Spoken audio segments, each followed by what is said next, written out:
All right, so what we're gonna do here is I'm gonna do a very quick little hop-up bucking tutorial before I go into assembling the MP7. So basically, what we have here is, now this would be like if you're looking down the barrel and if the hop-up has been applied. This right here would be like a regular nub, bucking a nub. This is a bucking. Inside the bucking, there's a little nub, right? When you turn the hop up, it forces. There's a little arm that forces down on the bucking skin and pushes the nub into place. So this would be the regular one. The problem with that is that the BB sometimes, unless you have your system perfectly dialed in, which, you know, people would argue, but a lot of that, you know, can just be up to luck and trial and error. But anyhow, when the BB enters the lips of the bucking and then gets shot through the chamber, through the barrel, if it's not perfectly centered, like if it's a little bit to the left or a little bit to the right, when it contacts with the bucking nub, that puts backspin on it, okay? Now ideally, if it's centered, it puts perfect backspin on it. You get it dialed in and the BB will just fire straight and true, okay? But if it's a little bit off, you'll notice that the BB will fire, might start off straight, but then all of a sudden it'll start to veer off to the left or to the right or any which direction. You have your second case right here, which is like the using a fishbone spacer, which is like a little tiny nub that has on the sides of it, it's got kind of like these little wheels almost, you know? And basically, the idea is that instead of just having a round little nub sticking in, you kind of have those 2 points of contact, which will tend to grab the BB and center it before you fire it, which then will put the proper backspin on it. And this actually works pretty good. I like that one. It's not as good as these other two I'm about to show you, but I do like that better than the first one. And also some buckings will have two little channels like that on them too. So when you press the bucking down, you automatically have that. The Mad Bull Shark buckings, I believe, have that. This third one I just wanted to add just real quick is I saw this on I had an ASG B&T USW, and I noticed that when I was turning up the hop, that it just seemed to like come down like this, you know? It was like kind of all encompassing up on top, you know? And the barrel, the inner barrel on the USW is like, my God, it's like 2 inches long. And that thing was so freaking accurate. Yeah, I was really, really stoked on that. I'm wondering, I don't know for certain, but all I've heard is that with the ASG Scorpion Evo, that not to replace the hop-up chamber, that the hop-up system's totally awesome on it. I'm wondering if it's, since it's ASG, if it's the same type of thing. But anyhow, on to what we're doing now. The flat hop, which is also the S hop or R hop. Flat hop is basically just the bucking. S hop, R hop is the bucking flat hopped, which I'm going to show you in a second, with another covering for the inner barrel window. So anyhow, just real quick here, I'll show you. If you're going to flat hop a bucking, what you want to do is you want to get some pliers. These are not sharp. You want to ideally get some that are not sharp. I've used these before, and I've punched holes in the buckings. If you have something like this, though, and that's all you have, you could probably wrap just a little bit of like electrical tape or something around the edges so that they're not so sharp. And basically what you're going to do is you grab the bucking like this. Some people will just grab one side right in there like that. And on some of them, you kind of have to do that. This one is really, really soft. And this is like a stock bucking. I forget what it came on. I think it came on a Masada.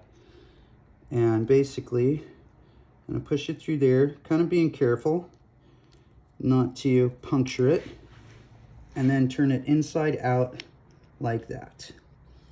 Now, if you can see there,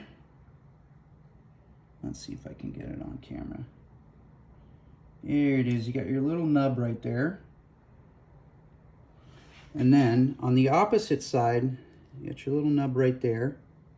And on the opposite side, you'll have your channel right there, which on an inner barrel will fit into the channel on the underside right there. And you got your hop-up window right there. So what you do is to flat hop it, you get either a brand new razor blade and very carefully shave that off and shave this off. Or, which I like doing, is get like a Dremel with like a sanding wheel and then just sand it off. Put it at like a speed where you're not gonna, sand through it all the way too much. And then just very carefully kind of sand the nub off, sand this little line off. And when you're done with that, flip it back inside out.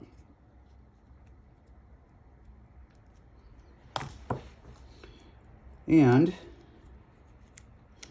you have a completely smooth inside of the bucking, which you can then put on your inner barrel like so.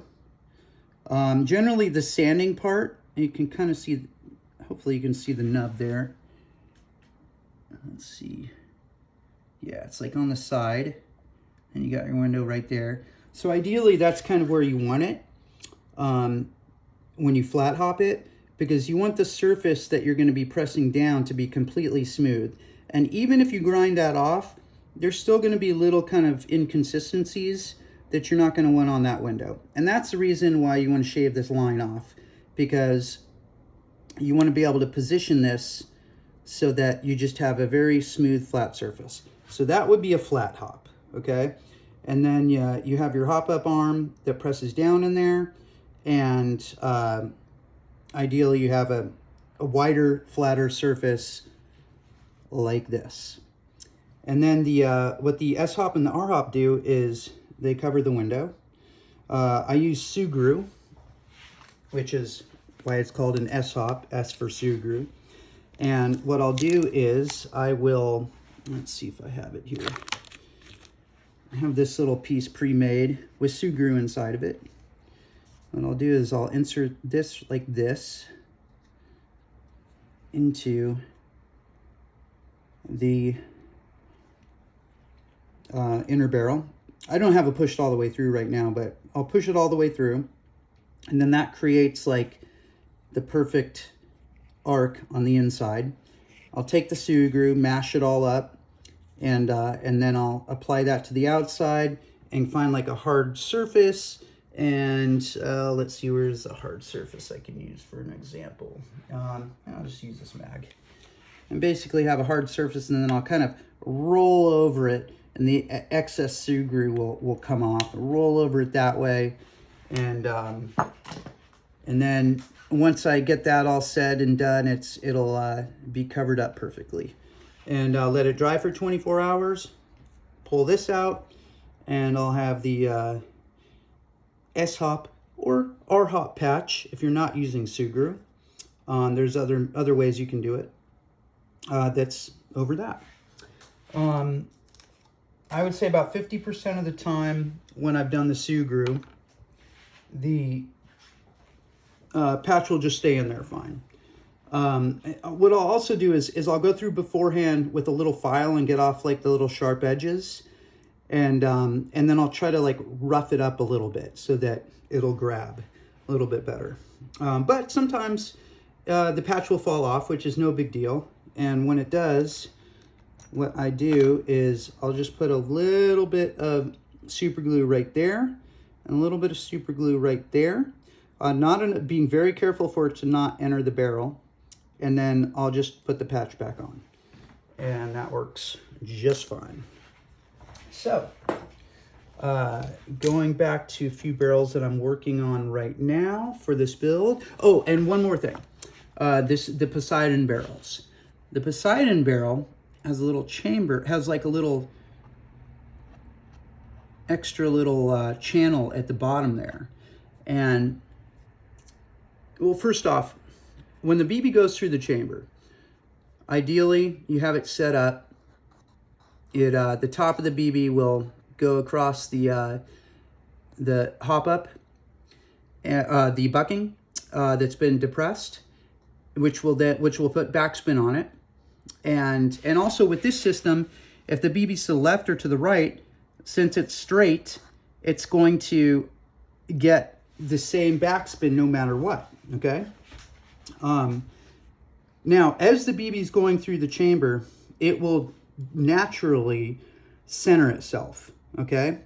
So, it's not going to, I mean, unless the barrel's like bent or something like that, the BB's 6 millimeters, it's going to be a little bit, its diameter is going to be a little bit smaller than that of the barrel, but it's going to naturally center itself as it's going down the barrel. Well, what this little channel at the bottom does is air is going to tend to want to come out there first, which is going to naturally put backspin on the BB. And I just started using these barrels. I love them. They're freaking amazing. I've had them where I haven't even applied I haven't even applied hop to it. It's like they just shoot straight, just naturally. So that's what's going on with the Poseidon barrels and how it works. Now, on to the assembly of this MP7. I guess though, yeah, we can finish up with this first, actually, or as we're doing that. So this is the Bingo Airsoft Designs hop-up chamber that goes with the Tokyo Marui MP7, which goes along with the Airsoft Junkies. It used to be Bingo Airsoft Designs. Airsoft Junkies took over for them when they went out of business. Airsoft Junkies slash Polar Star Jack engine. This is great little hop-up chamber. Just gets great seal. It's awesome. Good stuff. So basically, these are all Poseidon barrels, which I'm going to show you. And basically, no, that's the other end. So I have my hop-up arm. I ground down the edges a little bit and filled it with Sugru. Ideally, I think if I were to do it again, I wouldn't have ground it down at all. I just would have filled it in with Sugru. Still works great. It's awesome. I just noticed, see, a lot of times what'll happen is with the bucking and the R-hop patch or S-hop patch, all of a sudden you're putting a lot of real estate on there. And what can happen is you got so much stuff in there that by the time you fit it inside the hop-up chamber, you won't even have the hop-up turned on, and that patch is already depressed like halfway through the barrel. So let's see, fit that in there. That's a Promi blue bucking. And basically what you want is, you want to have it so that the BB just sits right on the lips. It doesn't go through, but will go through with minimal amount of pushing. So, boom, right through. That one was actually a 0.40 Novrich. This one, I believe, is a 0.20 G&G tracer. Boom, right through, barely touched it. That one's been tested. You can see I have Teflon tape wrapped around this here, and that is to help create a better air seal. Now people will kind of poo-poo the R-hop or S-hop patches and say flat hop is good enough. I would tend to have to agree as far as functionality. However, when you add compression to it, and the compression is basically, you want as least amount of air escaping as possible. You want everything you have just dialed right into that BB, pushing straight down the chamber. And with the S-hop or R-hop patch and the bucking and the Teflon tape, there's going to be no room for the air to escape. You add on that a perfect nozzle fit with the bucking lips, so the nozzle goes right in there perfectly, and boom, you are really in business. I've had chronos, oh gosh, on my Arcturus 416 Mod 5, I had that thing, the compression so dialed in that the numbers were like 321.5, 321.5, 321.5, 321.9. You know, I mean, it was just like unbelievable just how dead on accurate it was. Good stuff. So anyhow, back to the chamber. With the R-hop or S-hop,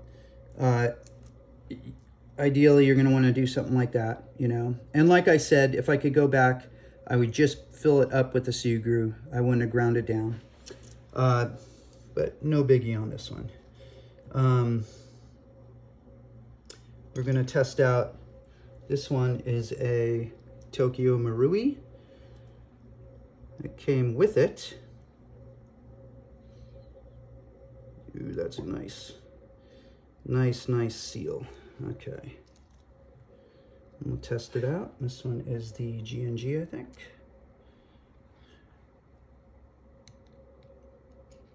Nice. Novrich 0.40. Nice. All right. So that one is set up and good to go. This is the Promi purple. Now again, on all these, I turn them inside out and ground the nubs out. Let me just make sure you guys can see this all right.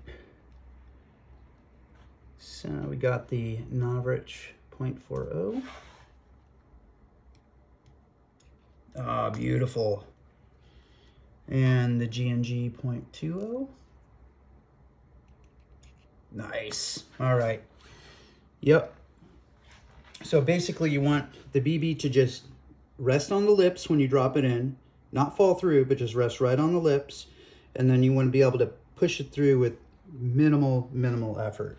If you're, you know, like you kind of have to push it through a little bit harder, you'll want to, well, there's a few different things you can do. A lot of times, when you are pushing the bucking and barrel into the hop-up chamber, sometimes what can happen is ideally you want to just push it through like perfectly, like not get anything shifting, you know, like, because sometimes like it could shift one way or another, and that would affect how the BB's gonna get loaded in, you know. Usually what's gonna happen is you're gonna push it in and kind of stretch it out, and the BB's just gonna wanna fall right through, you know. But what I did on the Promi Purple is I was having problems with that. So I took my Dremel. Now this one is a big one, but I have another one that's smaller in diameter, a lot smaller in diameter. And what I did is I put it on a real low setting, stuck that just right in it, and just kind of like ground the lips down on the inside just ever so slightly. And now it's working perfectly. So, Bingo Airsoft Designs hop-up chamber. When I took this apart and put everything on a magnet, which it's a good idea to have a magnet on you, it keeps everything together, which is really, really nice. However, this one piece that holds the lever in just disappeared into the sands of time. So I stopped by Home Depot, got pretty much the smallest screws that they had there. Still had to drill it out a little bit, and I got it attached with the nut there, and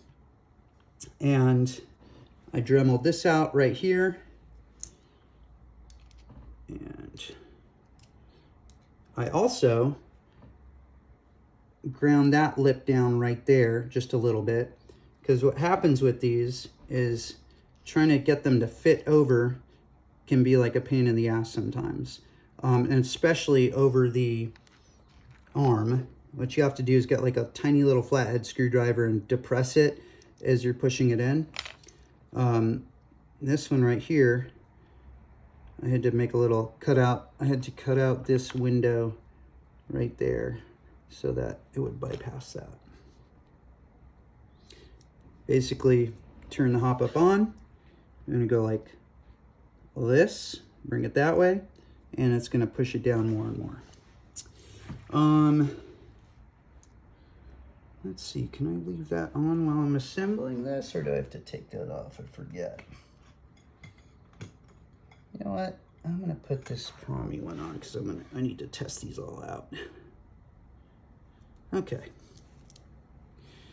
These are Poseidon barrels, and I took a Dremel and modded out. I had to make some mods on it so that it would fit this MP7 and fit this hop-up chamber.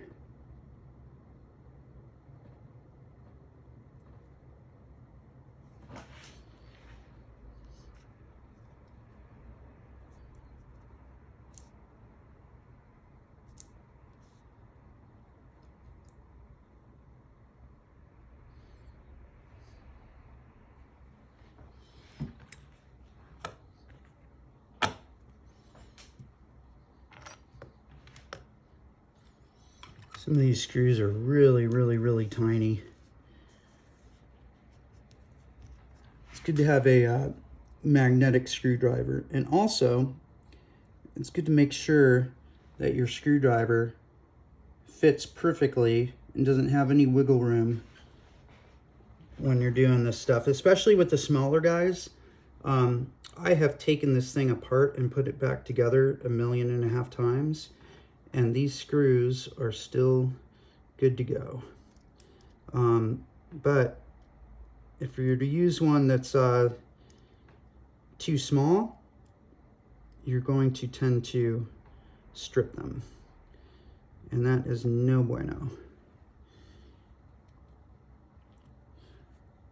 Some stuff is, you know, there's a lot of things out there you can kind of get away with, but stripping screws on an assembly where the screws are very, very important for the stability of whatever you're working on, yeah, stripping the screws can really be a pain in the ass. I've stripped screws on a gearbox, and basically what you got to do is you have to drill them out and really, really concentrate on drilling them out like perfectly. And then pulling all the excess pieces out. And then you got to go up the next size, drill it, and then tap it. And get the next size screw up. But that's a really, really sticky situation. It's like you got one shot at it, you know, and a lot of times, you know, you'll barely have enough room to just go up even one size. And it's like, you know, it's like, that's it. It's like, you're either going to have to nail this perfect or this gearbox is toast. Okay, so I got those on pretty good. Now, I would normally put a little bit of medium strength Loctite on that, just a little tiny bit, but because those are very crucial to this whole assembly, and this is something that, you know, with regular use is going to be open and closed a lot, I don't want to run the risk. I have used this medium strength stuff and put a little bit too much on, and I've stripped screws on a gearbox with this exact one. And let me tell you, it is not a fun time. This one right here, these screws in particular for the Bingo Airsoft designs are 0.05s, but they're not millimeter, which is the crazy thing. It's like, you know, like I have my standard set, and then I've got another one with a metric like this, and it goes, you know, it goes like, what is it? All the way down. Second to last one is, I think it's, what is it? 1/16. Yeah, 1/16. And then, so this, actually, I think I pulled that one off. I pulled the last two off.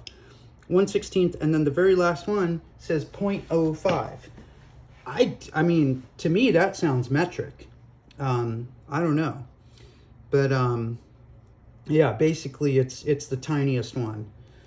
Now with this one in particular, I'm gonna put a little bit of Loctite, but I don't even want to put it directly on it. So I'm gonna put it on here because I really, really don't want much on it. I just don't want it to fall out.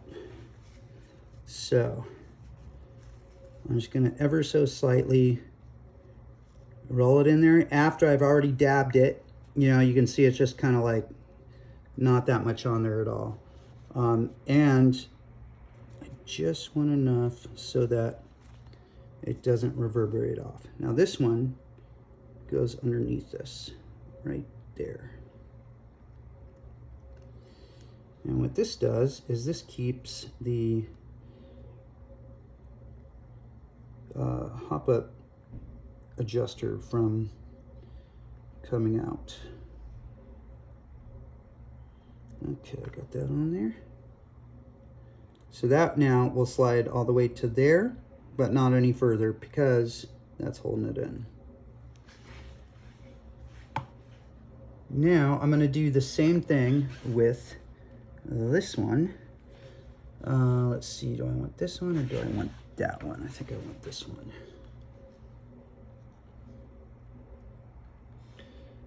And I'm going to put a little bit of Loctite on this one too. But I'm going to make sure it's the right one before I do that. So this is just such a specific, you know, I know one comes with this, which I lost a long time ago. But this is such a specific, I mean, this is such a kind of a rare Allen key that's why I put it in this little orange assembly so that it's not going to get lost. Because I have lost these, and oh god, man, trying to get these out has been a chore. Okay.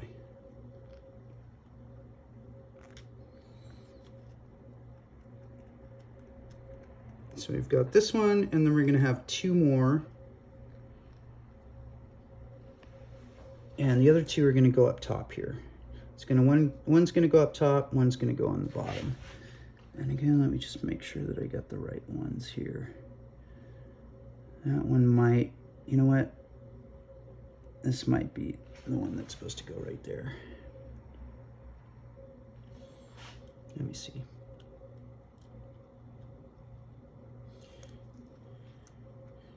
This one's a little bit longer. And these two on the top and bottom of this are going to be holding this right onto the front end of the jack engine. And that's going to need to slide back over it. Yeah, I did have the wrong one on there.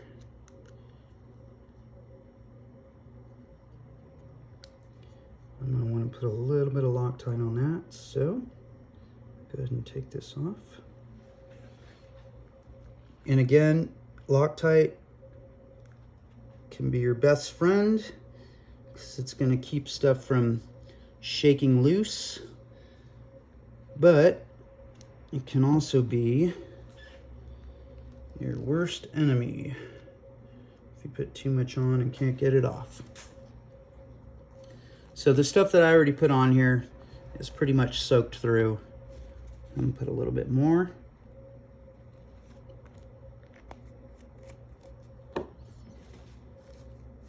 And then kind of dab it like that. And then kind of roll it a little bit. And I'm going to use that for that. Now this one's going to ideally be done, like, you know, unscrewed and screwed. I actually could have waited on this one, but we're still going to have to get the hop-up dialed in. But this one's going to be done and undone, so, which is just going to make it looser, so it's good to have Loctite on it. But yeah. Okay, so we got that. Now I know on this one in particular that it is going to need a little tiny bit of tape on it to kind of help keep the barrel stable on the inside. And I forget exactly where it's going to go, but I think, let's see, it's about right here. Okay, that should be good. I like this blue painter's tape because it, you know, people use electrical tape and whatnot. Electrical tape's good. It's a little bit thicker, you know, but there's some give to it. But I like the painter's tape because it doesn't, you know, you can leave it on forever a lot of times and then pull it off and it won't leave like crazy ass residue. Okay, on to the fun stuff. Here we go. I got that and that. So I'm going to start this down. There's a channel that goes straight down in there. So I can feel it out. Yep, got it. And I'm going to push that down in there. I feel the resistance with that that tape. Now you don't want to push on the chamber. You want to ideally push on the inner barrel.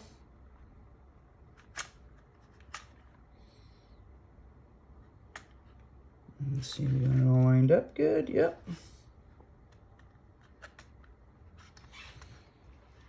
And all right, onto the assembly. Got the jack engine lined up there. I'll get these last two set screws on, and we'll be ready to frickin' rock and roll. Now I have the lighting here turned down a little bit because I was creating a big shadow on it. However, now we're at this point, I think I'm going to turn these extra lights back on. It's still a little damp. Okay. Because my eyesight is not what it used to be. Make sure that's lined up good.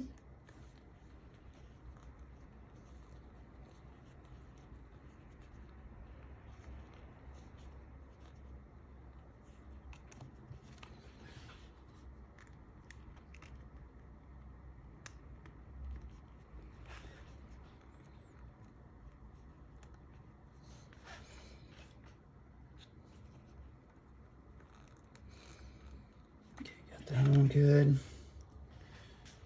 And I'm going to take this opportunity to hit the lights. Yeah, sorry about throwing shadows here, but I need these lights. Okay.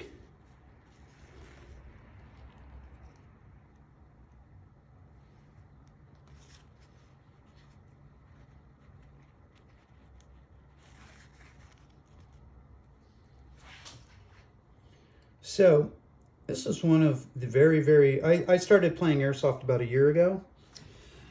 This was one of my very first purchases. So Tokyo Marui MP7 A1E or AE1 electric, not the gas blowback, obviously. And I knew nothing about airsoft. I was still learning, and I'd heard this legend about Tokyo Marui and just how they were the kings of airsoft and the best and whatnot, and I wanted the best for this gun, you know. Now in hindsight, I was pulling the frickin' engine out and turning this into an HPA. So it doesn't matter that it's Tokyo Marui. There's another company, I think it's WELL. It might be WeTech, but I think it's Well.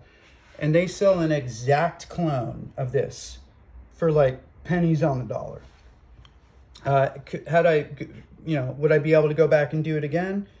I would have, yes, I obviously would have gotten that one. But is what it is. This is plastic, which I think it is in real life too. I could be wrong about that, but I've had to open it up and close it a few times, so it wants to, split open here in a lot of areas. That's why I have the tape on the handle. I would just glue it, super glue it, but if I glue it, then what if I have to get back in again, It's been a bunch of stuff I've learned about this over time. One, there used to be a little thing that went through there. And so every time I open and close it, I would have to unscrew the hose assembly, right? And every time you unscrew that and close it back up, O-ring might not sit correctly. There could be a little bit of leak, you're putting wear and tear on that. And so I realized at a certain point, I was like, I don't actually need that. So I just ground it out, and that was a wise decision. Now, the wiring harness I built here, I have it set up so that the battery can actually be wired in the stock, which is really cool. You'll see here in a bit. And then the rest of this assembly goes to the front where the FCU is going to be.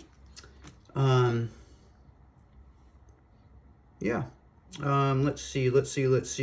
One thing I've noticed with this, which the wiring harness is going to help with immensely, is that if you accidentally get a wire like kind of pinched on the side, I've got them pinched underneath, like anywhere, that it really can mess with the whole system, especially the mag feeding. Oh my gosh, I've had to trouble. I spent hours trying to figure out mag feeding issues when it was literally just a tiny little wire that was like kind of got caught up where it wasn't supposed to be, and really finicky. So let's see. This, you still, when pushing this in, are going to kind of have to pull it through as you're pushing it in. Let's see, something's caught up here. And you definitely do not want to force this. All right, now this right here, see how it's starting to get caught up on the side? Boom, don't want that. You can put this one over the top. There's a little arm in here that's connected with the selector switch that then will press onto that to change it from semi to full auto. So we don't want that to mess with that initially at first. So just trying to keep it up here. I took the charging handle out because all it is a pain in the ass and it doesn't really work that well. So what I did was I cut a little channel in there so that you can change the hop. And then I have this extra room, which has been a godsend for wires. All right, so we got this fed through pretty good. Nothing's pinched, nothing's in the way. Alrighty, looking pretty good. I've noticed that, I mean, obviously for a video, it's not going to be super great, but just take your time a little bit and be deliberate. And that doesn't just go for this. That goes for, you know, all things in life, or a lot of things, most things in life. You know, if you just take a little bit extra time, make sure that everything's in correctly, and it will tend to give a lot less headaches later on. All right, looking good. Okay, so normally you have this stock. That's the one that comes with it. And I'll set that there for a second. But what I've gotten is basically, this is a 3D printed buffer tube adapter that I got off eBay. It's not very good plastic. You can see it's already kind of starting to warp a little bit. But you know, it was like 20 bucks. And it serves a purpose for now. Lilacs makes a buffer tube adapter, steel, I believe. However, Lilacs ain't cheap. I have a couple Lilacs parts on here that are actually more expensive when you add them up than the actual gun itself.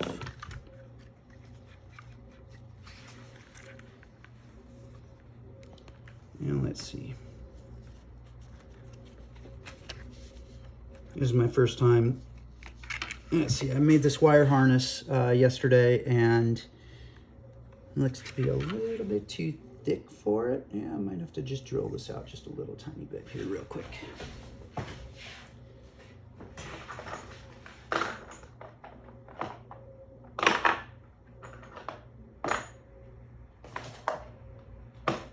There we go.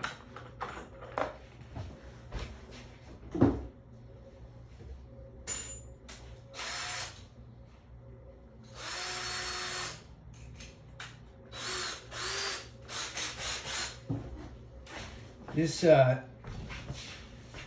this stock assembly is really, really cool.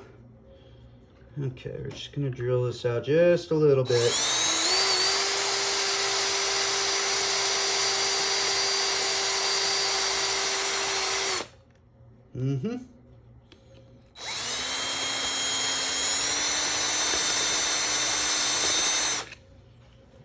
I'll have to touch that up a little bit.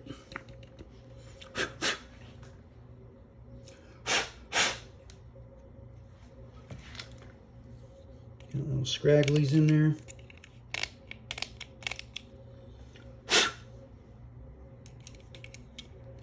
Yeah, so normally the charging handle would go through there. And I think there was another port. No, I guess not. I thought they had another little port for wires to go through, but not on this one.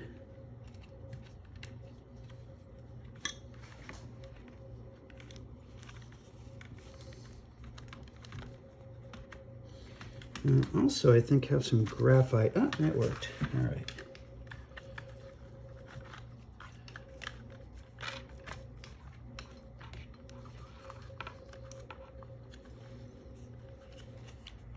All right. Oh, one last thing that I forgot to put on. So this is it's a TMC holster for the Tokyo Marui MP7. And basically I have this modded out because originally this came out to about right there. And, you know, that was really getting in the way of everything. So what I did was, let's see if I can back this off just a little. Yeah, there we go. Basically, the function that this pretty much serves at this point, or served at least for me, is to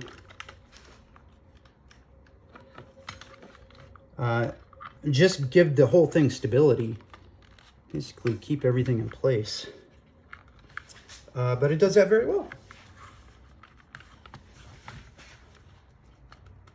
Okay. So next, the takedown pins. The crappy takedown pins. And again, like, you know, anytime opening and closing stuff, I always want to keep everything together. I think these 3 screws go on the top. Okay, so the takedown pins are, they used to have this little setup thing where you could, you know, kind of use a screwdriver, Phillips head, and get them set into place, and they just really, it's just kind of it's cheap metal, and over time little pieces started breaking apart and whatnot, and then I realized after time that, like, stuff's not really needed anyways, so I pretty much just push them in. They stay in there pretty good. Thinking maybe if they start getting a little loose, like putting some you know, maybe Teflon tape on them. Maybe wrap a little Teflon tape might help out. Okay, so you got that. I'm going to go ahead and wrap this holster assembly on, just to make sure it doesn't get knocked out of the way or anything. Let's see, that comes out like that. And then this goes like that. And wraps around like that. And yeah, that just kind of holds that back assembly in pretty nicely. This is the piece that goes with it. And, you know, like clip onto your belt or something, you know. And then you can see the screws there, boom, boom, boom. I don't use it, or I haven't used it. I've thought about putting it like on my plate carrier on the back, and just having a system to where, like, if I'm not using this, then I could just boom, put it on the back, or, you know, put it on my back and just have it, you know, in there firmly next to my backpack. The other thing too is that the stock opens up this way and covers that. So if I were to do that, I would have to leave the stock open, and it's not reversible. It has to go on that side. So yes, here we go. I got the takedown pins in. We got the wires set up on the back here pretty good. And next is the buffer tube. Where's the buffer tube at? Here we go. Buffer tube and battery. So this is a you know, your 7.4 350 milliamp. This one's Titan.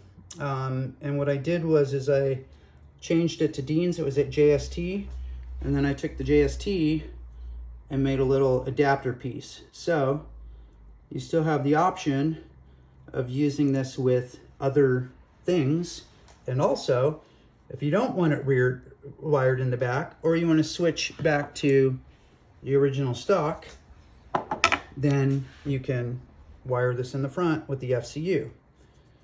But for right now, it is getting wired in the back. Oh, what are we gonna do here first? Oh yes, that's right. And get this out of the way. See, oh, this is pretty cool right here. This is gonna blow your mind. You might be saying, wait, what? What's going on there? I'll feed that through there.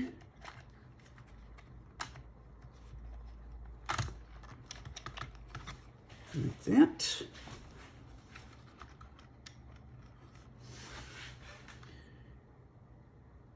And connect these. These are mini Deans.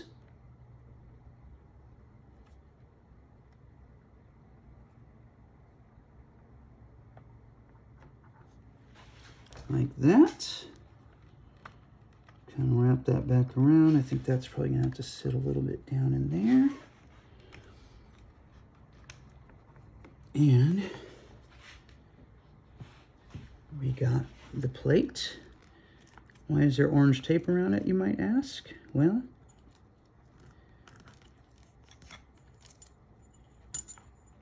to hold the screw in.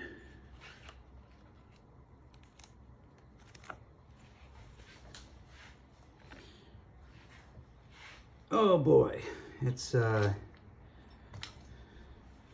hex or Allen. That's always nice. Okay. Oh, I was going to say too that this is Tokyo Marui, so it's going to be, all the screws are going to be metric. The hop-up chamber, however, is standard, because that was made here in America.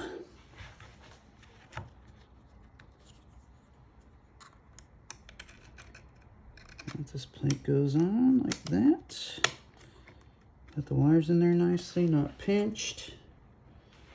And can screw that back in.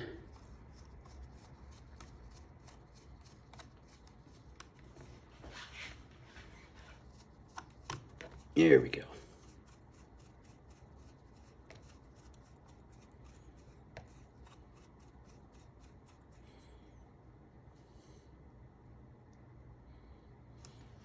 It's fit on there pretty good. That would be a good candidate for Loctite. In fact, I think when all said and done here, I'm probably going to go back and do that.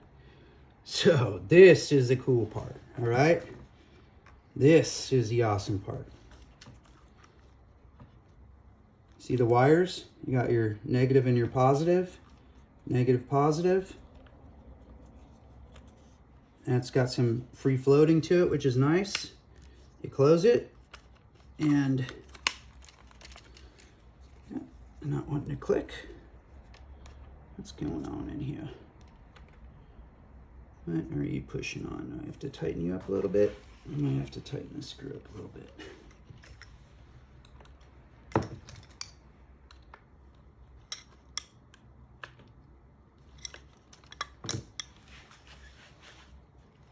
And this actually might not be free floating, it might just be starting to unscrew itself. Yeah, that's what was happening to you. Okay. Clicks on like that. Now when it's clicked on like that, it's connecting the battery. And then when you click it off, fold the stock. I'm not gonna hook the battery on just quite yet. Just because I gotta assemble the rest of that, and not that anything's going to happen, but it's not necessarily super wise to have things powered while you're connecting everything else up. Okay. This stock screws on. So this is a nice stock. I like this one. This is GMP. This is actually mil-spec size. Locked in. Now, is there any sort of spring assembly on this? I don't remember. I don't think so. No, there's not. Okay, so it just fits in there just like that.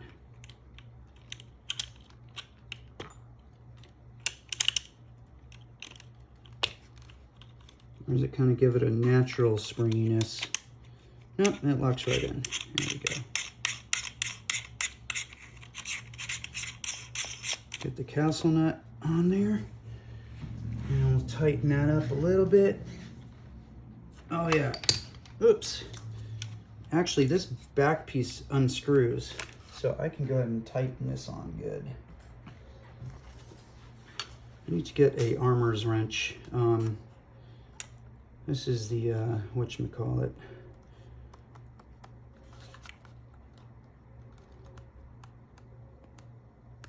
All right, it's on there pretty good. Tighten it a little bit more.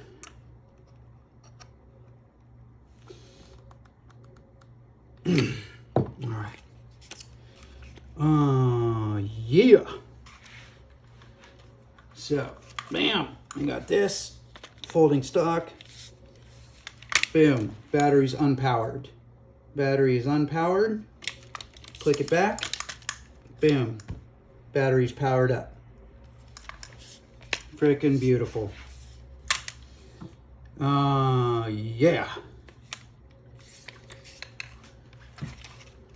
Now, the fun parts. Well, after we feed this stuff all through. That's not so much fun. Now, basically, what's happening here is this piece right here is a replacement part for the God, I'm blanking on the term right now. Fuse. Replacement part for the fuse. That's going to click in there. Oh.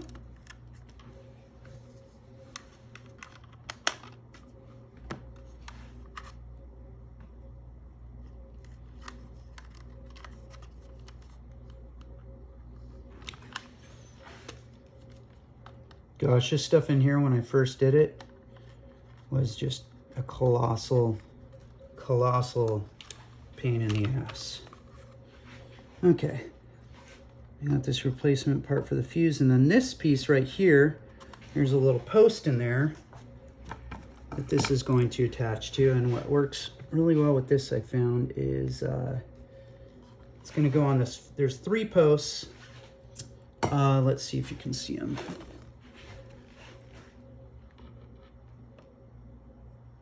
I don't know if that's going to be bright enough, but there's 3 posts in there, and it's going to go on the first post.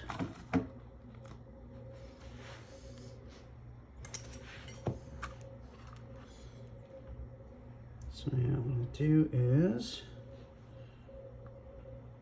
grab it with the pliers.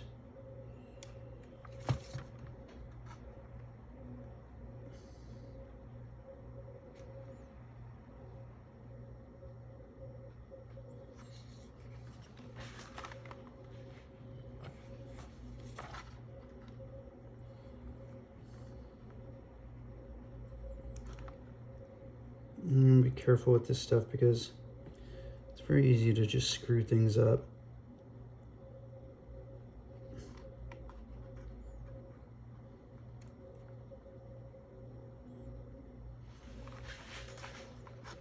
Actually, let me see if I can do it manually.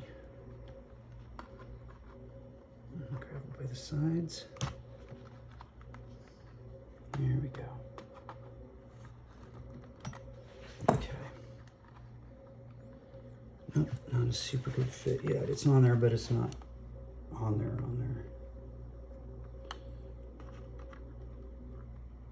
Now it's on there. Okay, so we got that.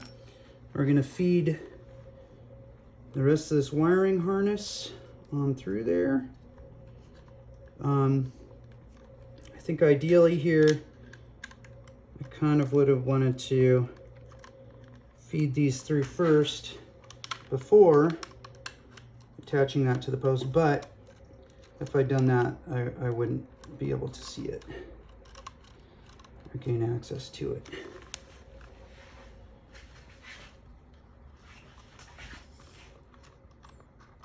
Yeah, and this stuff is this can be a pain.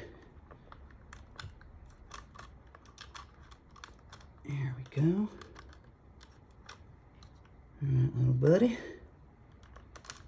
Got you, and we'll get you in there too.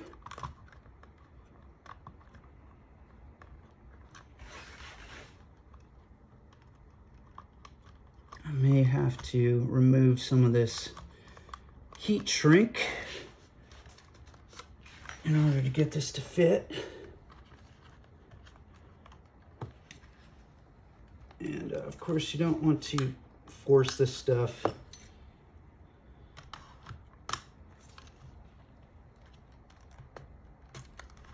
There we go. Sometimes pushing this stuff through, it wants to get caught on little crevices and whatnot, and it's just, yeah, I don't know. It's like frustrating.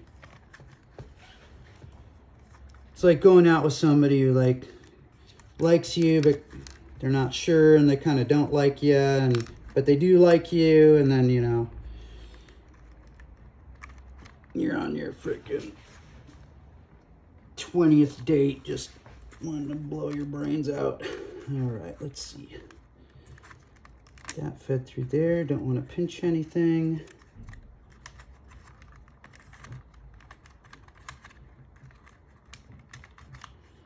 Be real careful with this.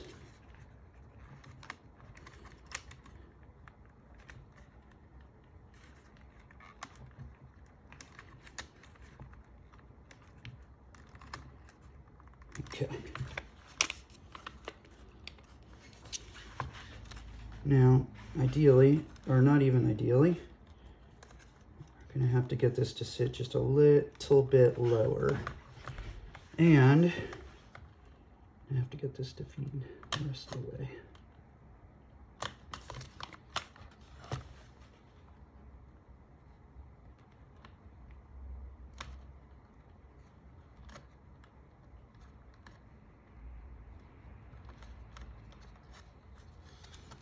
You know, there's also times like these where, see how it's split a little bit?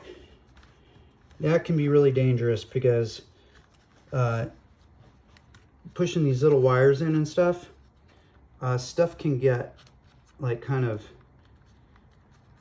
set up to be pinched. And you're not really noticing it because you're concentrating on getting other things dialed in, and then when you press it back together, all of a sudden, next thing you know, you're pinching the wires. But then you don't know. You put everything back together. You go to put the FCU unit on or something, and you know that you have an extra inch or two, and you start pulling on it, and it doesn't want to come, and pulling on a little bit more. Next thing you know, you're calling up airsoft junkies for a new part. Okay, now we got that. And we are looking pretty darn good. Okay, we got those up there. Next, what we're gonna do is we're going to put on the fin, which is this piece right here. This basically, you're gonna find this funny. That's the foregrip that comes permanently attached. This is called the fin. It's a mod for it. Basically, you cut off the foregrip because a lot of people don't like the foregrip, and then you attach this over it, and it gives you kind of a more natural, you know, gives you options because you got a rail for one. Now, to the fun part. Boom.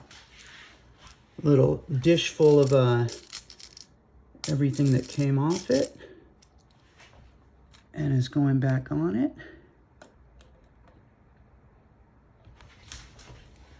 And same thing here, little cap full of stuff.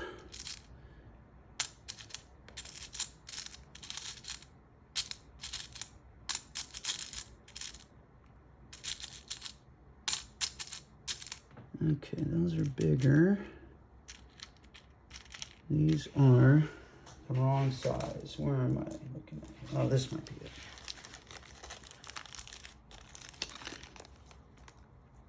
When I first started learning how to tech, I had a bunch of guns at one point early on, like 3 or 4 guns. and had them all apart. And I decided that it would be a super smart, responsible thing to do to keep everything together so it wouldn't get lost. And so I put everything in one bag. And then I realized after I did that, that I didn't know which ones went with what gun. Super smart. Okay, so this now is the extension in the front assembly. Let's see, this is gonna feed through right there. I have that tape on there. That looks like it's gonna line up pretty good, yeah, yep. So we'll go ahead and slide this on.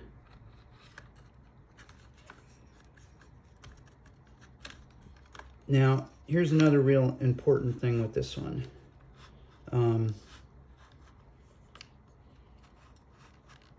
When I had a bitch of a time, you know what? I'm gonna put the FCU on first. Okay, so the FCU. Let's see, we have FCU right here. I'll get this plugged in. This is the controls to the engine, jack engine. And make sure I get that on the right way. Yeah.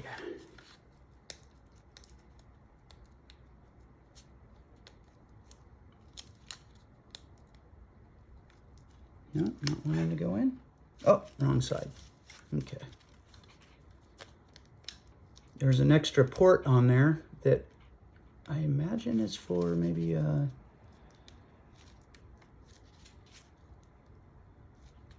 outside controls. Okay, what am I doing wrong here? No, that's right. Sometimes I tend to not to want to force, but sometimes you gotta force. It's supposed to be forced a little bit. Okay, I just have this on there, just extra protection. I also have this set up here with it too, because I noticed that these little ports right here, seems like BBs could probably get through. I don't know what the actual odds of that happening are, but the last thing you'd want is the FCU getting railed with a BB. Throw a little bit extra padding on there. I have enough room to fit one of these on one side, so I'm gonna keep it on this side,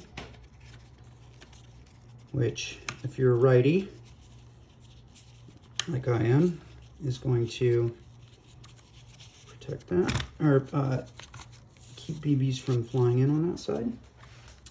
Okay, have that set up good. And feed that back in there.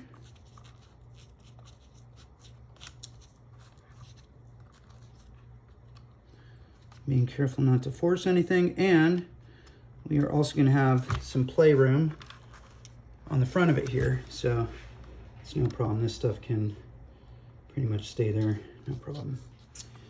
Okay, so we got the FCU in. Now we can do the rest of this. Okay, got that.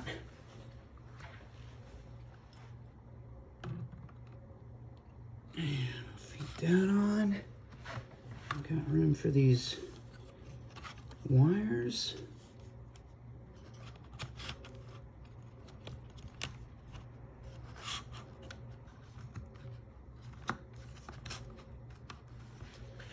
Again, not forcing anything. Make sure it gets on there good. Yeah, and when disassembling this, I have it set up here so that you really don't have to take any of this stuff off. What do I do back there? All right.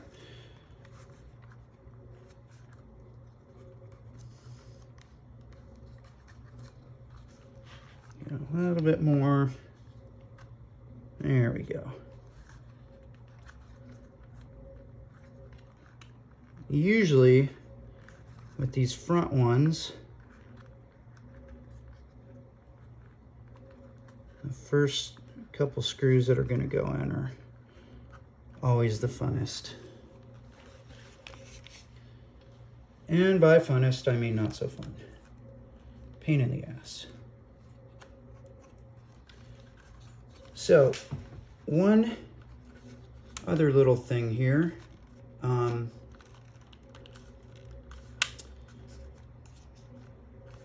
we go. That's lined up good. One other little thing here.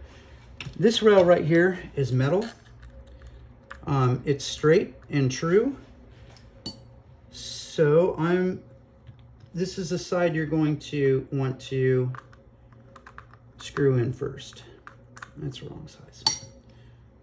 This is the side that you're going to want to screw in first.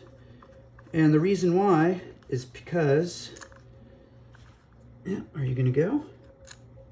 You lined up? I can see you. Just need a little bit more.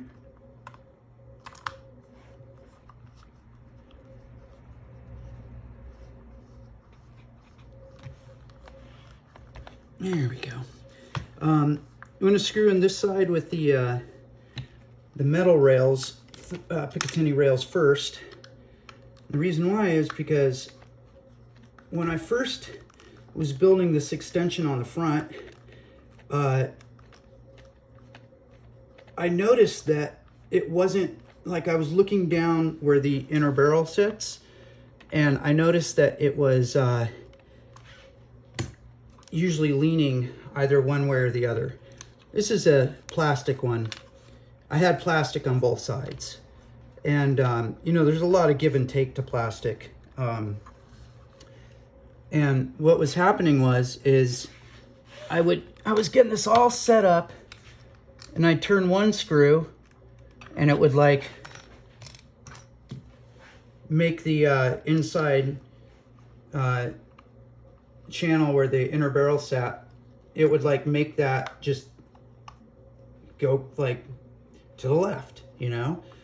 I'd go turn another screw, and then, you know, it would have the opposite effect, you know, it would start to veer towards the right. And I mean, I spent days trying to get it all dialed in right. And at some point I went back to this metal rail, which was smart because it got me there we go, got that in there good. It was stay straight all the time, and I could get that all set up. I mean, obviously the assembly's in there right now, but you look through and it would be perfectly straight. So after I got that side set up, then I went to this side and finished it off. And that works pretty good like that. And I had 2 more screws. Here we go. It's a little shorty guy there. Every time I go to Home Depot, I'll pick up like extras of these, or like a little bit longer ones, or, you know, different sizes. And they always end up coming in handy at some point.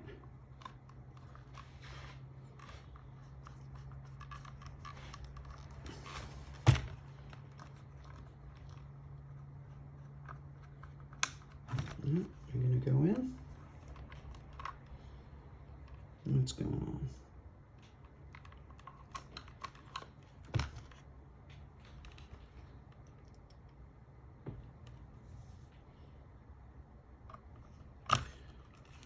Sometimes, no matter what you do, you just can't freaking get it aligned perfectly. And like I just did right there, I don't know if you noticed that, but I kind of had to go in at a little bit of an angle initially, and then just start biting it. And what that'll do is it'll kind of strip the end of the screw, the threads, but sometimes that just a little bit ends up, not a lot, but just a little bit ends up being a good thing, because let's see, get that in there before I finish talking.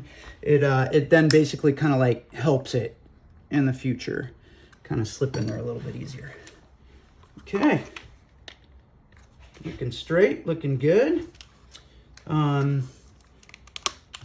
Cooly cooly cool. We'll put the top plate on now. Top plate has 3 screws. One of them is a dummy screw. And dummy screw goes right back here. And one of these screws is longer than the other 2. And that one goes on the front.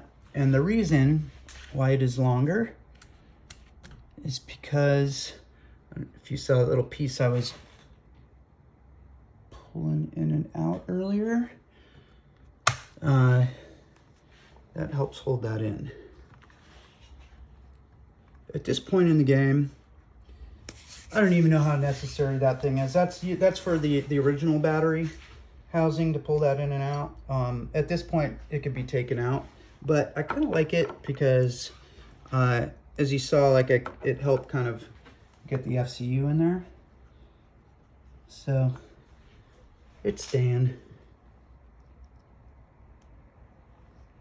This is the longest one. It's gonna go right in there. Little history on this build. So like I said, this is one of my very first guns, and I had like this vision for it. I found out about the whole, HPA thing pretty early on, and oh man, I had this dream for this thing. And basically what I wanted to do was I wanted to convert it to CO2 because I didn't want to have a tank on my back. And I wanted to have it all contained, But back then, the idea of having a buffer tube wasn't even a concept. I could have done like a Wolverine Wraith thing maybe or something, As it turns out, the Jack engine will not accept CO2. It only takes air, HPA air, and compressed air, and nitrogen, of all things. Now you know. But yeah, basically, like, oh my God, like this thing was ridiculous. Like I had these 92 gram tanks on the side like that. I had a Wolverine in grip storm regulator that accepts CO2. That's why I had it. I had that mounted on the side.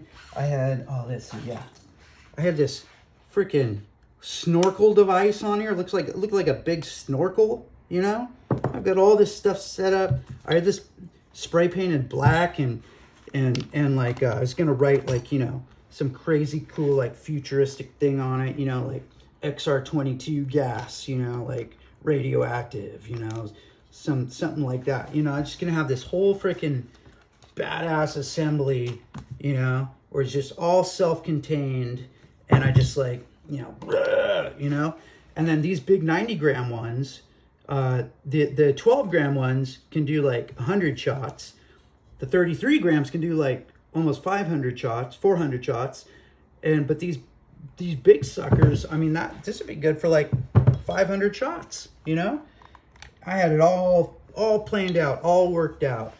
And it was just a tremendous, huge fail. This is the macro line. Now macro line, if you're going to use like that much of it for CO2 or for compressed air, yeah, that's one thing. Like if it's cinched in on each side, right? But when you start getting longer than that, it starts to have movement, and that's a bad thing. And I remember when I first plugged in that first canister, it was like I was all set up and I was ready to go, and I plugged it in, and I just heard this like for a couple seconds, and then it just went and just started shooting out, you know, and I was like, ah. Luckily, it was kind of a happy accident, because it wasn't until after that that I found out that the jack wasn't meant for CO2. So luckily, if that hadn't happened and I started putting shots through there, I could have ruined the jack. So I'm glad I didn't. But yeah, at one point, normally I succeed. Well, normally I fail, succeed, fail, succeed. But on that one, it just got to a point where I had to give it up. And one of the reasons is I saw that e-bike YouTube video about like when is too many attachment, or when is too many attachments too many attachments. The one that has like the little spork on the end of it.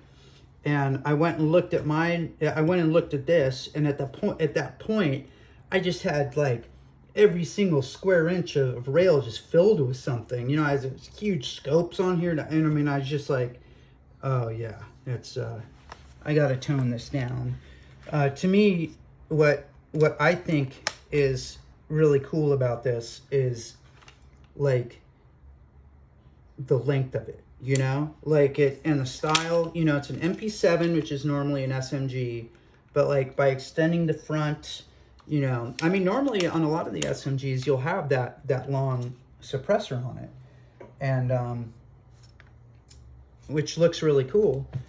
And but then, you know, with this, it's even longer. It almost looks like, you know, it's basically kind of like a carbine, you know. So this is it's a Gemtech suppressor, and it's got a tracer unit in there. Super cool. Also got some foam in there, and to me, this just like really completes it for me. I really like how this suppressor looks on here. Really like it. So basically, yeah, you've got it's a quick detach. There is a flash hider on there that's connected to the end. That I have this permanently on there. I mean, it can be taken apart, but yeah. And then I've got the this laser. I actually a friend of mine found in a gutter and handed it to me, and I was like, ugh. Took it home, made it a little project, and got it working, kind of. When it sits for a while, it doesn't want to, I mean, I cleaned it all out. There's nothing, I mean, I really cleaned it all out. I had to get this contact. There we go. I remember the first time it fired up, I was like, oh, it works. Especially when it's been sitting for a while, it doesn't want to. This is the longest I pressed it since I got it up and running. There we go. Come on, buddy. Light up. Might need new batteries. Well, I'll give that a rest. Oh, there we go. So yeah, I got the laser on there. I'll take that apart and put a little bit of contact cleaner on there just to. Usually it fires. Usually it's, if you haven't used it in a minute, in like a few weeks or something, and when you first press it, it won't come on. You have to kind of go da da da da, and then it'll come on. But yeah, just a little laser on there, you know. Got that screwed into the Gemtech. What's cool about this, well, actually, I'll show you that when I'm all said and done. Top rail. I got the leather on here for ease of carry and comfort, and I kind of put it over there so that when you're putting your, you know, your face on it, it's not going to scratch your face mask or your goggles. And I have it set up over this so that it kind of, not that it necessarily needs it, but it just helps give it a little bit more secure grab with the front and rear assembly.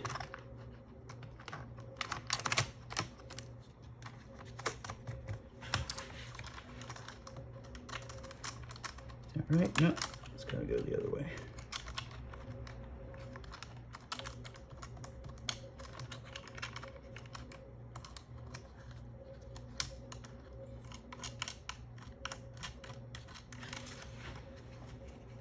Let's see if I can. I got a wrench on here somewhere. Yeah, right in front of me.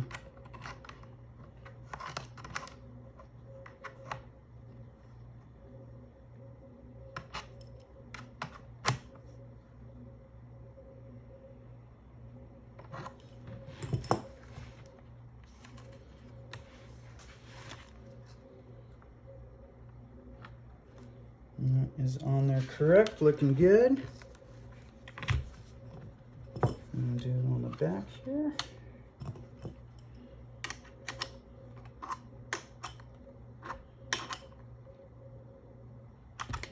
All right, you got that. Put a side up there. You can take the leather off if you want, you know. Let's see, what else are we gonna do here? What else are we doing? Okay, so that's it in its full glory. What's cool about this is it's actually quite comfortable. Hold it like that, you know. But you can also take that off, put it on the bottom, so it's just like the real thing, only extended out further, you know. Put it in like that. Or you could not have it on at all, you know. It's just really, to me, it's very comfortable right about there. Let's see, put some of these rails back on. Yeah.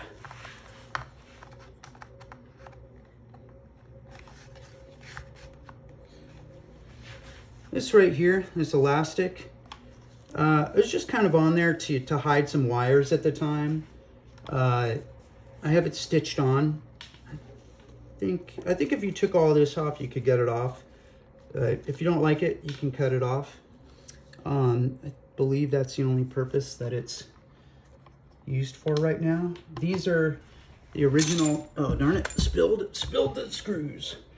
These are the original sights that came with it. And I have them kind of doing the 45-degree thing with them. One other thing, oh actually no, not that.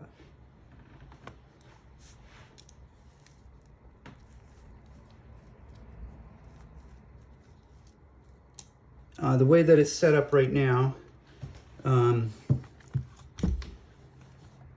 if this leather wasn't on there, you put one there and there, but that would look kind of ridiculous, in my opinion. In my humble opinion, that would just look ridiculous.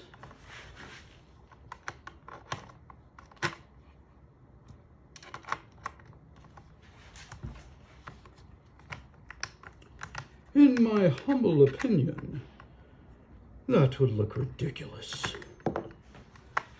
Alrighty.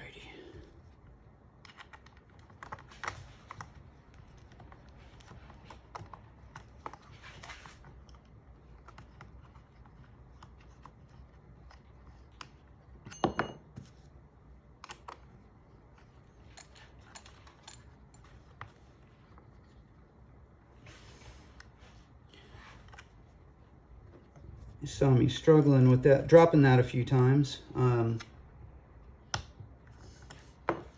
Getting these right here was a very, very, very good decision. Those four are all metric. They're, I think it's 1.0, 1.5, 2.5, and 3. Or no, wait. 1, 2, 2.5, and 3, something like that. They're basically the like the most used ones. Those four will take care of about 85% of everything that I need Allen keys for. All right, bam, got it all set up, looking good. Got the 45-degree canted sights on there. Yeah, I think this, I think, I have an EOTech that I put on there. I think it looks too big, but I put, you know, put a smaller one on there. Like a Trijicon, something like that. Yes, indeed. Yes, indeed. I've got my orange tape here for into the suppressor, because when mailing stuff like this, it needs to have an orange tip. There we go. Oh, the drum mag. Dun, dun, dun, dun. This thing is cool.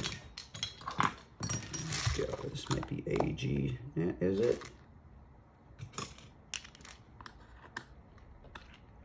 I actually think it is, but I'm not going to strip it.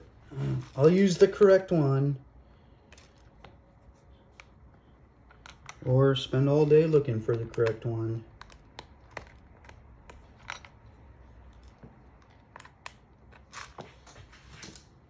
I'll say it's got to be AG. Well, no, it doesn't got to be. It's this is Angel Customs, and I'm blanking offhand where that's made. Oh, maybe that was the right one. Just gotten a little tiny loose over time. Okay. So basically, this back here, take this off like that.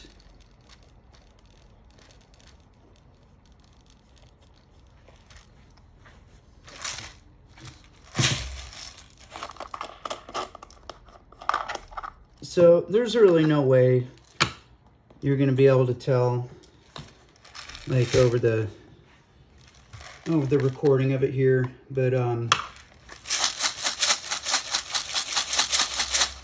basically what I did is I padded the insides of it so that the BB rattle would be less, and it's considerably less. I love it when people like do the shooting things on videos and they're like, see how it sounds, and you're like, I don't know, it sounded the same to me. Yeah, it doesn't come through over recorded video, at least not, you know, on the iPhone like I did it. But yeah, basically this Angel Customs. This particular one is the electric feed. And what I did was I took a mid cap from here and I just cut it in half, lined it up, and it works really good. A lot of my stuff will tend to be super janky looking like that, you know, but very, very functional and very sturdy. I have this drilled out. I've got dowels in it. These actually right here, these lips are actually an old like credit card that I just cut up and layered.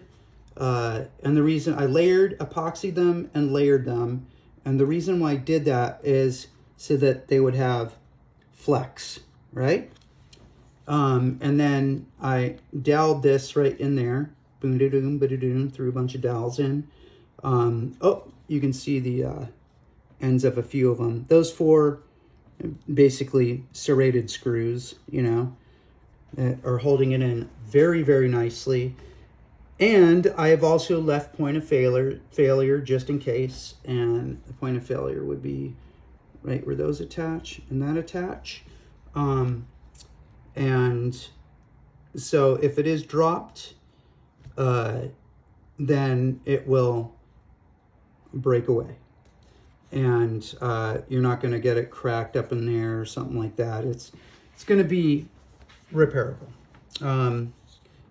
That's worst case scenario. I really like this thing. I really liked the look of this box mag at first, when I was first doing this build. Now, not so much. Now, I think if I could have my choice, I think I would go for the round one, you know? The actual, well, I mean, drum mag. This, I guess, would be considered a box mag, but yeah, I think the round one looks pretty cool. I know people, you know, Angel Customs isn't super, oops. Angel Customs isn't super popular with everybody, but to me, like, the reason why I like it, I also do like a lot of custom builds and stuff, you know, but the reason why I like it is because, first of all, it's not permanent, it's an attachment, you know, so you have choices. You don't like the box mag, you can get a round one, you know, you can get a drum mag. You don't like the electric feeding system, you can get a winding feeding system, you know? You got choices. And now I haven't put this through like rigorous gameplay, you know, like time over time, you know, I mean, it's, but it definitely feels durable enough to, as long as you're not like chucking it on the ground, you know, or like slamming it into things, like it should be good.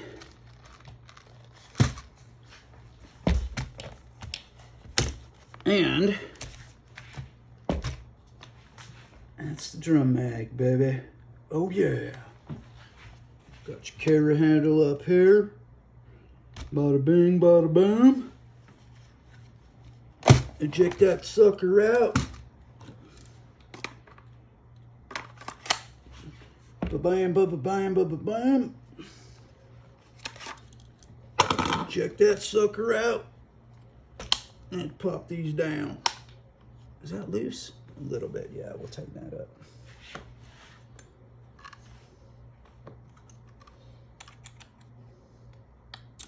So, that's the story. And I am sticking to it. I think maybe one last thing here is we'll put the battery in. And we'll see if she's operational. I mean, what the hell, right? Why not? Come this far.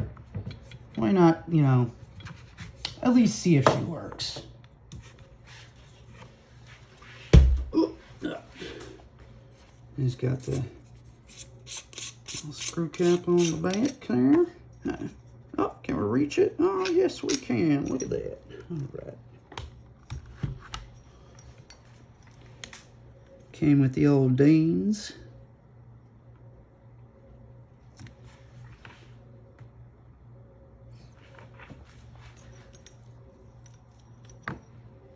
All right.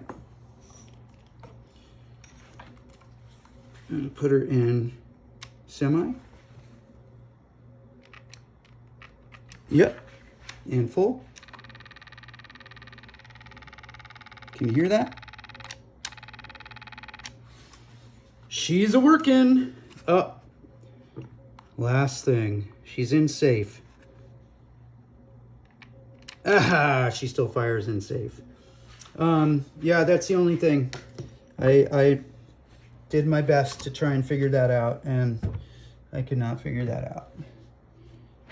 I imagine there's probably a hard stop in there somewhere that came undone at some point. So that's that. She's a beaut. She's lovely. She's a lovely, lovely girl. Now what's going on back there? Ah, I have to get a smaller screw. Put that in there, it's pressing on something.